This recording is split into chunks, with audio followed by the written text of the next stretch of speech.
കേരള യുക്തിവാദ സംഘത്തിൻ്റെ പ്രവർത്തന ഈ ഷാജി അതിലാണല്ലോ കൂടുതൽ പ്രവർത്തിച്ചത്.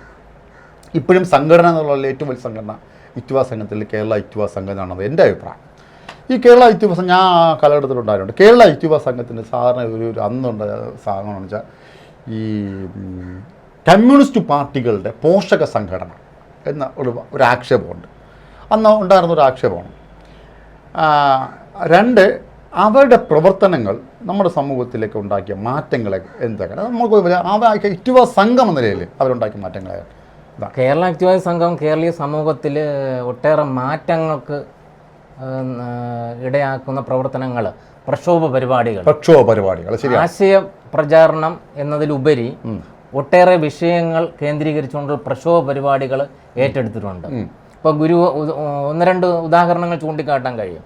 ഇപ്പോൾ ഈ ഗുരുവായൂർ ക്ഷേത്രത്തിലെ കൊടിമരം പൂശുന്നതിന് നടത്തിയ സമരം, അതിൽ കേരള യുക്തിവാദ സംഘത്തിൻ്റെ മുൻ നേതൃത്വ നിരയിൽ നിൽക്കുന്നവർക്കൊക്കെ തന്നെ പീഡനങ്ങൾ ഏറ്റുവാങ്ങേണ്ടി വന്നു. ശരിയാണ്. പ്രത്യക്ഷ സമരങ്ങളിലൊക്കെ ശബരിമലയിലെ ദിവ്യാത്ഭുതം, പൊന്നമ്പലമേട്ട് മാർച്ച്, അപ്പോൾ നേതൃത്വതലത്തിൽ പ്രവർത്തിക്കുന്ന ധനുവച്ചപുരം സുകുമാരൻ ഉൾപ്പെടെയുള്ളവർക്ക് കൊടിയ മർദ്ദനം ഏറ്റുവാങ്ങേണ്ടി വന്നിട്ടുണ്ട്. ഇങ്ങനെ ഒട്ടേറെ പ്രക്ഷോഭ പരിപാടികളിൽ നേതൃത്വപരമായ പങ്ക് വഹിച്ചിട്ടുള്ളത് കേരള യുക്തിവാദ സംഘമാണ്. അതുതന്നെ കേരളത്തിലെ ചിന്താമണ്ഡലത്തിലും ഒരുപാട് മാറ്റങ്ങൾക്ക് നാന്ദി കുറിക്കുവാൻ കേരള യുക്തിവാദ സംഘത്തിൻ്റെ പ്രവർത്തനങ്ങൾക്ക് സാധിച്ചിട്ടുണ്ട്.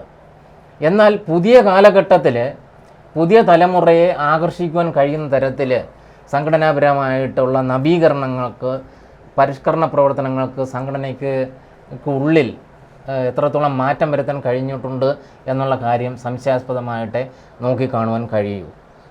കാരണം ആധുനിക കാലഘട്ടത്തിന് അനുസരിച്ച് സംഘടനാ പ്രവർത്തനത്തെ പരിഷ്കരിക്കാനോ നവീകരിക്കാനോ ഈ സംഘടനയ്ക്ക് കഴിഞ്ഞിട്ടുണ്ടോ? അല്ല, അങ്ങനെ വരുമ്പോഴേ ഈ യുക്തിവാദി ആശയത്തിനൊരു സംഘടന വേണമോ എന്നൊരു ചോദ്യമൊക്കെ വന്നിട്ടുണ്ട് പലപ്പോഴും. ഒരു സംഘടന വേണമോ എന്നൊരു സാധനം വന്നിട്ടുണ്ട്. ഈ സംഘടന എന്ന് പറഞ്ഞാൽ നേതാവ് ഉണ്ടാവും, നേതൃത്വം ഉണ്ടാവും.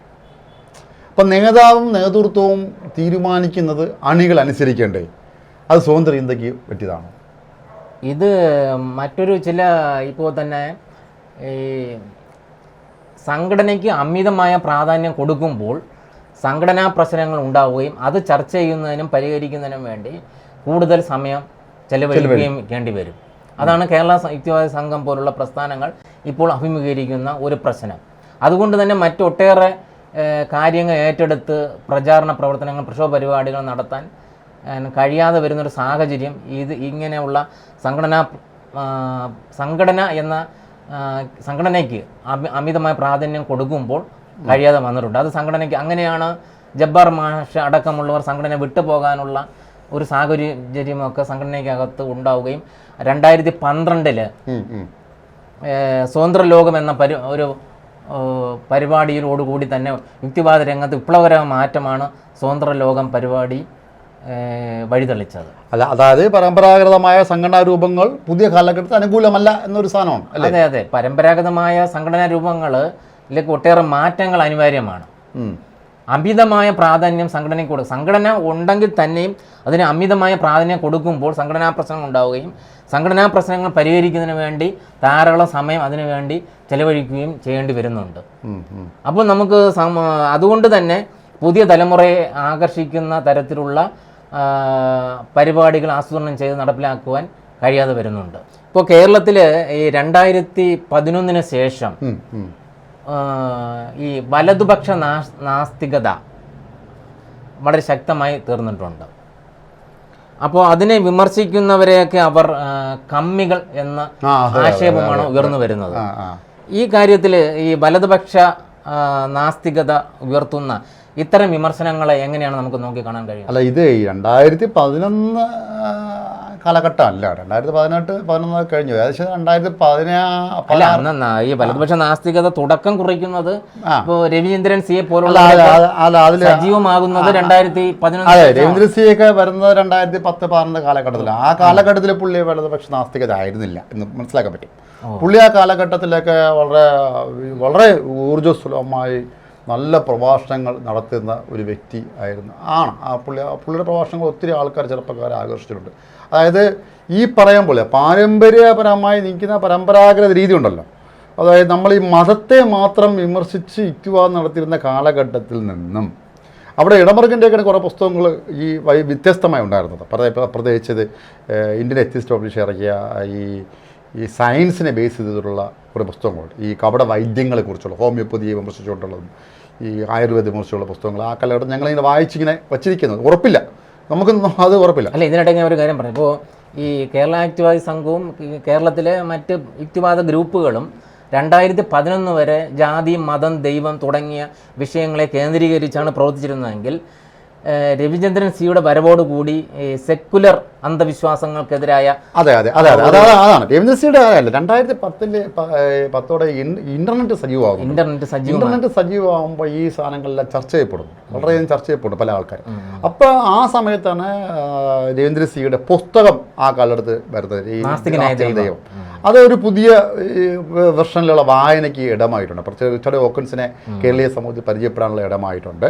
അദ്ദേഹത്തിൻ്റെ പ്രഭാഷണങ്ങൾ ആ സമയത്തിൽ കൂടുതൽ സ്വീകാര്യത ഉണ്ടായി. കൂടുതൽ ആൾക്കാർ അദ്ദേഹത്തിൻ്റെയും പ്രത്യേകിച്ച് ഡോക്ടർ വിശ്വനാഥൻ്റെയും സയൻസ് ലളിതമായി പറയുന്ന വൈശാഖൻ തമ്പിയുടെയൊക്കെ പ്രഭാഷണങ്ങൾ ഇങ്ങനെ സ്വീകാര്യത ഉണ്ടായി കൊണ്ടുവന്നു.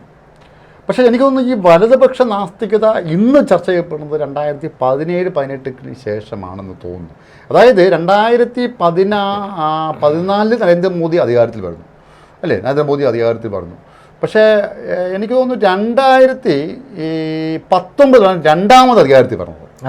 രണ്ടാമത് അധികാരത്തിൽ പറഞ്ഞത് നരേന്ദ്രമോദി 2000 അധികാരത്തിൽ പറഞ്ഞത്. അതായത് ഹിന്ദുത്വ രാഷ്ട്രീയത്തിന് അന്ന് രണ്ടാമത് ഉറപ്പുവരുത്തുകയാണ്. ഈ സമയത്താണ് നമുക്ക് ഈ നാസ്തിക ചിന്താരംഗത്ത്, യുക്തിവാദ രംഗത്തിൽ തന്നെ നാസ്തിക ചിന്താരംഗത്ത് ഇവരെ ഈ ഹിന്ദുത്വ രാഷ്ട്രീയത്തിന് അനുകൂലമാവുന്ന ചില ചിന്താ പദ്ധതികൾ ഈ ചില മേഖലയിൽ നിന്ന് ഉണ്ടായിട്ടുണ്ട്. അപ്പോൾ വലതുപക്ഷ നാസ്തികത ഉണ്ടോ എന്ന് ചോദിച്ചാൽ നമുക്ക് ചിലപ്പോൾ പറയും ഉണ്ട് എന്ന് പറയേണ്ടി വരും. അപ്പോൾ വലതുപക്ഷ നാസ്തികത എന്ന് പറയുന്ന ആശയം കേരളത്തിൽ നിലവിലുണ്ട്. ഈ അങ്ങനൊരു സാധനത്തിന്, അതായത് നാസ്തികർക്ക് വലതുപക്ഷമാവാൻ പറ്റും, നാസ്തികർക്ക് വലതുപക്ഷമാവാൻ പറ്റും, യുക്തിവാദിക്ക് പറ്റില്ല ഒരിക്കലും. യുക്തിവാദി എന്നും ഇടതുപക്ഷമായിരിക്കും. ഈ ഇടതുപക്ഷവും വലതുപക്ഷവും എന്ന് പറഞ്ഞത് നമ്മുടെ സമൂഹത്തിൽ കാണുന്ന ഈ കമ്മ്യൂണിസ്റ്റും കോൺഗ്രസും ഒന്നും അല്ല സാധനം. ഇതൊക്കെ അത് തെറ്റിദ്ധാരണ തന്നെയാണ്. ഇടതുപക്ഷം വലതുപക്ഷം എന്ന് പറഞ്ഞത് തന്നെ, ഇടതുപക്ഷം എന്ന് വെച്ചാൽ പുരോഗമന പക്ഷമാണ്, പാരമ്പര്യത്തിനെതിരാണ്. ഇപ്പം ഇന്നത്തെ കമ്മ്യൂണിസ്റ്റുകാർ എൻ്റെ അഭിപ്രായത്തിൽ ഇടതുപക്ഷ അവസ്ഥ പാരമ്പര്യമാണ്. അതൊരു പാരമ്പര്യ സദാ മാറിക്കൊണ്ടിരിക്കുന്ന പക്ഷമാണ്, മാറിക്കൊണ്ടിരിക്കുന്നുണ്ട്. കമ്മ്യൂണിസ്റ്റ് ഒരു മാനിഫെസ്റ്റോയിൽ നിന്ന് തൂങ്ങിക്കൊണ്ടാണ് പ്രവർത്തിക്കുന്നത്. അപ്പം അങ്ങനെയല്ല, ജനാധിപത്യവും സ്വാതന്ത്ര്യവുമാണ് യഥാർത്ഥം ഇടതുപക്ഷം എന്നുള്ള സാധനം പറഞ്ഞത്. അപ്പം യുക്തിവാദം എന്ന് പറഞ്ഞ സാധനം മുന്നോട്ട് വയ്ക്കുന്നത് ജനാധിപത്യവും സ്വാതന്ത്ര്യം തന്നെയാണ്. അത് അവർ യുക്തിവാദ രാഷ്ട്രീയം അതാണ്, ജനാധിപത്യവും സ്വാതന്ത്ര്യം എന്നുള്ളത്. അപ്പോൾ യുക്തിവാദം ഒരു ഇടതുപക്ഷമാണ്. ഈ പറയുന്ന ഈ വലതുപക്ഷത്ത് നിൽക്കുന്ന നാസ്തികത ഉണ്ടായിരുന്നു നേരത്തെയും. അപ്പം വലതുപക്ഷത്തെ അതായത് ഈ ഫോർ എക്സാമ്പിൾ ഇപ്പം ഇടതുപക്ഷം മുന്നോട്ട് വയ്ക്കുന്ന ഒരു ആശയമാണ് തുല്യത എന്ന് പറഞ്ഞ സാധനം. മനസ്സിലെ ഈ വലതുപക്ഷത്തിൽ പ്രത്യേകിച്ച് രവീന്ദ്രൻ സിയുടെ ചില പ്രഭാഷണങ്ങളിൽ അസമത്വം പ്രകൃതി നിയമമാണെന്ന് പറയുന്നത്. ഈ അസമത്വം പ്രകൃതി നിയമം എന്ന് പറയുന്നത് ശുദ്ധ ഭോഷ്കല്ലേ? പറഞ്ഞില്ല, അസമത്വം പ്രകൃതി നിയമമാണെങ്കിൽ അതിനെതിരെ പ്രവർത്തിക്കേണ്ടത് യുക്തിവാദിയുടെ കടമയാണ്. മനസ്സിലല്ലേ? അതിന് നിൽക്കുക. അപ്പം അത് പാരമ്പര്യവാദമാണ്, അത് വലതുപക്ഷമാണ്. മനസ്സിലല്ലേ? അപ്പോൾ ഒരു നാസ്തികൻ വന്ന് പ്രസംഗിക്കുമ്പോൾ വലതുപക്ഷ നാസ്തികത ഉണ്ടെന്ന് തന്നെ പറയേണ്ടി വരും നമുക്ക്. അദ്ദേഹം ഒരു വലിയൊരു ആൾക്കൂട്ടത്തിൻ്റെ ആളുമാണ്. അപ്പോൾ അങ്ങനെ വരുമ്പോൾ അത് ഇടതുപക്ഷ നാസ്തികതയാണ്. ഇതാണ് അപ്പം ഇടതുപക്ഷം മുന്നോട്ട് വയ്ക്കുന്ന ഇടതുപക്ഷത്തിൽ പറയുന്ന തുല്യതയെ റദ്ദ് ചെയ്യപ്പെടുക. അടുത്ത് നമ്മുടെ സമൂഹം ഒരു ജാതി സമൂഹമാണ്. നമ്മുടെ ഇന്ത്യൻ സമൂഹം ഒരു ജാതി സമൂഹമാണ്. ജാതി തിന്നുകയും കുടിക്കുകയും ഉറങ്ങുകയും ചെയ്യുന്നൊരു സമൂഹമാണ് നമ്മുടെ സമൂഹം. ഈ സമൂഹത്തിൽ ജാതി നശീകരണത്തിന് അനേകം മാർഗ്ഗങ്ങൾ കൊണ്ടുവന്നിട്ടുണ്ട്, അനേകം മാർഗ്ഗങ്ങൾ മുന്നോട്ട് വെച്ചിട്ടുണ്ട്. അതിൽ പ്രധാനപ്പെട്ട മാർഗ്ഗമാണ് അംബേദ്കർ മുന്നോട്ട് വെച്ച മിശ്ര വിഭാഗം എന്നുള്ള സാധനം. മനസ്സിലല്ലേ? ഈ മിശ്ര വിഭാഗത്തെ തന്നെ ഈ പ്രഭാഷകൻ ഒരിക്കൽ കളിയാക്കുന്ന രീതിയുണ്ട്. കളിയാക്കുന്ന മിശ്രം എന്ന് പറഞ്ഞത് മനുഷ്യനും മൃഗങ്ങളും തമ്മിലുള്ള വിവാഹ മിശ്രമാകുന്നതാണ് അദ്ദേഹം പറയുന്നത്. അതായത് ജാതി ഇല്ല എന്ന അഡ്രസ്സിലാണ് അദ്ദേഹം അഡ്രസ്സ് ചെയ്തത്. അതായത് നമ്മൾ ഹോമോ സാപ്പിയൻസാണ്, ഒരു ഒറ്റ സമൂഹമാണ്. മനസ്സിലായില്ലേ? ഇവിടെ ജാതി കൊണ്ട് ദുരിതം അനുഭവിക്കുന്ന അനേക വിഭാഗങ്ങളുണ്ട്. അപ്പോൾ ജാതി കൊണ്ട് ദുരിതം അനുഭവിക്കുന്ന വിഭാഗത്തിൻ്റെ പക്ഷത്ത് നിന്നുകൊണ്ട് അവളുടെ പ്രാതിനിധ്യത്തിന് വേണ്ടി, അതാണ് റിസർവേഷൻ, ആ പ്രാതിനിധ്യത്തിന് വേണ്ടി വാദിക്കുകയും പ്രവർത്തിക്കുകയും ചെയ്യുന്നത് ഒരു യുക്തിവാദ പ്രവർത്തനമാണ്. അതിനെ നിരാകരിക്കുന്നത് വലതുപക്ഷമാണ്. അതിനാണ് വലതുപക്ഷമുണ്ട് എന്ന് പറയുന്നത്. ഇപ്പോൾ രവിചന്ദ്രൻ സി അടക്കമുള്ള വലതുപക്ഷ നാസ്തികർ സംവരണത്തെ അതായത് റിസർവേഷനെ എതിരായ സമീപനമാണ് സ്വീകരിക്കുന്നത്. ഞാൻ പറഞ്ഞു എന്തുകൊണ്ട് യുക്തിവാദം എപ്പോഴും റിസർവേഷന് അനുകൂലമായിരിക്കും. കാരണം വെച്ചാൽ നമ്മുടെ സമൂഹം ജാതി കൊണ്ട് ദുരിതം അനുഭവിക്കുന്ന സമൂഹത്തിലുള്ള മനുഷ്യരോടുണ്ട്. അവരുടെ പ്രാതിനിധ്യം വേണമെങ്കിൽ റിസർവേഷൻ വേണം. നമ്മൾ അനേകം ഡേറ്റ വെച്ച് നോക്കിയാൽ അനേകം പഠനമുണ്ട് അതിന് സ്ഥലത്തിൽ. നമുക്കൊരു ചർച്ച ചെയ്യേണ്ട ആവശ്യമില്ല. അനേകം പഠനങ്ങളുണ്ട്, പലർക്കും അറിയാവുന്ന വിഷയമാണത്. അതുകൊണ്ട് റിസർവേഷന് വേണ്ടി വാദിക്കുകയും പ്രവർത്തിക്കുകയും ചെയ്തു യുക്തിവാദ പ്രവർത്തനമാണ് ഞാൻ വീണ്ടും ആവർത്തിക്കപ്പെടുന്നത്. ഇതാണ് പറയുന്നത് അദ്ദേഹം ഒരു വലതുപക്ഷ നാസ്തികനാണ് എന്ന് നമുക്ക് മനസ്സിലാക്കാൻ പറ്റുന്ന രീതിയിലേക്കാണ് പുള്ള പ്രവർത്തനം കൊണ്ട് പോയിട്ടുള്ളത്. ഈ ജാതി നശീകരണത്തിൻ്റെ ഒരേ ഒരു സമര മാർഗം എന്ന് പറയുന്നത് മിശ്രവിവാഹമാണ്. അപ്പോൾ ഈ മിശ്രവിവാഹത്തെ പോലും അദ്ദേഹം വളരെ പരിഹസിച്ചാണ്. അതാ എനിക്ക് മനസ്സിലാക്കാൻ പറ്റിയത്. അപ്പോൾ ഷാജിയൊക്കെ മിശ്രവിവാഹ സംഘത്തിന്റെ പ്രോത്സാഹ വ്യക്തിയാണല്ലോ. അങ്ങനെ ഈ മിശ്രവിവാഹത്തിന്റെ പ്രസക്തിയെക്കുറിച്ച് ഷാജി എന്നൊന്ന് പറഞ്ഞാൽ അത് ഈ മിശ്രവിവാഹം എന്ന വാക്ക് തന്നെ പ്രസക്തമാകുന്നത് ഇന്ന് നമ്മുടെ സമൂഹത്തിലെ ജാതീയതയും മതബോധവും വളരെ ആഴത്തിൽ വേരോട്ട് നിൽക്കുന്നത് കൊണ്ടാണ്. അതുകൊണ്ടാണ് മിശ്ര വിവാഹം എന്ന വാക്ക് നമുക്ക് ഉപയോഗിക്കേണ്ടി വരുന്നത്. അതെ, നമ്മുടെ സാഹചര്യത്തിൽ നമ്മുടെ ഇന്ത്യൻ സാഹചര്യത്തിൽ ജാതീയത മതബോധം ഇവ സമൂഹത്തിൽ വളരെ ആഴത്തിൽ വേരോടിയിട്ടുണ്ട്.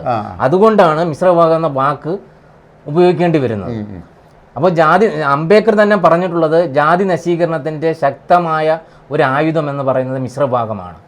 വ്യത്യസ്ത ജാതി ശ്രേണിയിലുള്ളവർ തമ്മിൽ ലായകമായി തീരുന്ന ഒരു അതുകൊണ്ടാണ് യുക്തിവാദ സംഘവും മിശ്രവിവാഹവും സംയുക്തമായി പ്രവർത്തിച്ചു വന്നത്. അതുകൊണ്ട് മിശ്രവിവാഹം സാമൂഹ്യ മാറ്റത്തിൻ്റെ ഒരു ചാലക ശക്തിയായിട്ട് തന്നെയാണ് മാറിയിട്ടുള്ളത്. അങ്ങനെ നമുക്കതിന് അതിൻ്റെ പ്രസക്തി ഇന്നും അനുദിനം വർദ്ധിച്ചുകൊണ്ടിരിക്കുകയാണ്. ഇപ്പോൾ ഇന്ന് കേരളീയ സമൂഹത്തിലെ മിശ്രവിവാഹം എന്ന് പറയുന്നത് മുൻകാലങ്ങളിൽ നിന്ന് വ്യത്യസ്തമായിട്ട് ധാരാളം നടന്നുകൊണ്ടിരിക്കുകയാണ്.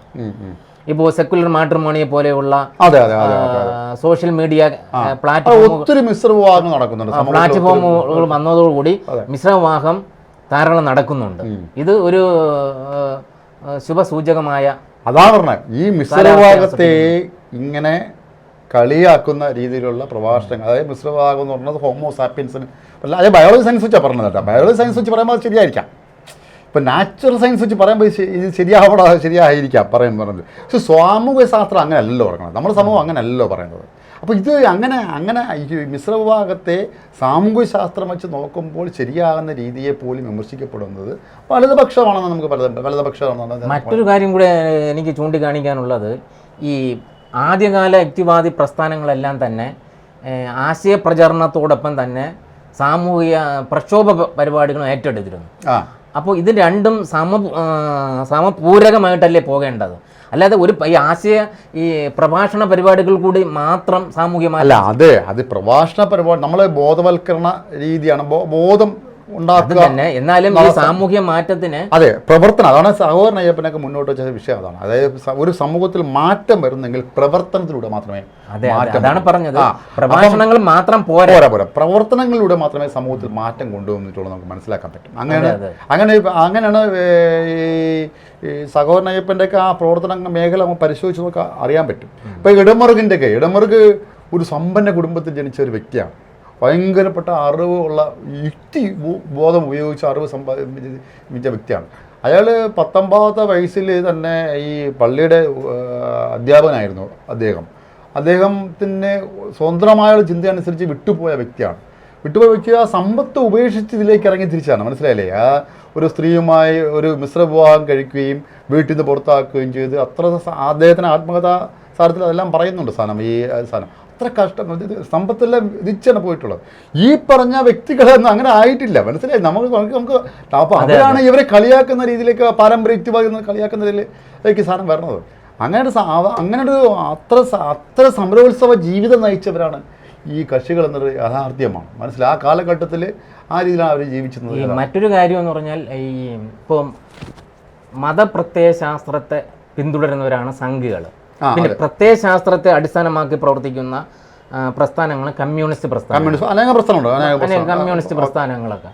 അപ്പോൾ ഒരു യുക്തിവാദിക്ക് സംഖ്യയും കമ്മിയും ആയിരിക്കാൻ കഴിയുമോ? അതെ, ഇത് സാധാരണ രീതിയിൽ നേരത്തെ പറഞ്ഞ പോലെ തന്നെ ഈ വലതുപക്ഷ നാസ്തികതയെ വിമർശിച്ചുകൊണ്ട് പലപ്പോഴും പ്രഭാഷണങ്ങളും മറ്റും നടത്തുകയും വർത്തമാനം ചെയ്യുന്ന ആൾക്കാരെ ഈ വലതുപക്ഷ നാസ്തികർ തന്നെ ഈ ആക്ഷേപിക്കുകയാണെങ്കിൽ അവരെല്ലാം കമ്മികളാണെന്നാണ് പറയുന്നത്. കമ്മി സോഷ്യൽ മീഡിയ വാക്കാണ്, കമ്മി സംഖ്യ ഇങ്ങനെ സോഷ്യൽ മീഡിയ വാക്കുകളാണ്. യഥാർത്ഥത്തിൽ യുക്തിവാദി ഒരിക്കലും ഒരു കമ്മ്യൂണിസ്റ്റുകാരനോ ഒരിക്കലും സംഖ്യ ആവാൻ പറ്റില്ല. കാരണം വെച്ചാൽ യുക്തിവാദം നേരത്തെ നമ്മൾ പറഞ്ഞതുപോലെ തന്നെയാണ്, അതൊരു സ്വതന്ത്ര ചിന്താ മണ്ഡലമാണ്. അത് എപ്പോഴും ഈ മാറിക്കൊണ്ടിരിക്കും. ഇന്നത്തെ ചിന്ത ആയിരിക്കില്ല, ശാസ്ത്രത്തിൻ്റെ രീതിയാണ് മനസ്സിലാക്കി. അത് ആധുനിക രീതിയാണ്. ഇപ്പോൾ കമ്മ്യൂണിസ്റ്റ് പ്രസ്ഥാനത്തിന് ആലോചിച്ച് ഇന്ത്യൻ കമ്മ്യൂണിസം രൂപീകരിച്ചത് തന്നെ എം എൻ റോയാണ്. എം എൻ റോയ് ഒരു സ്വതന്ത്ര ചിന്താ മണ്ഡലത്തിൽ നിന്ന വ്യക്തിയാണ്.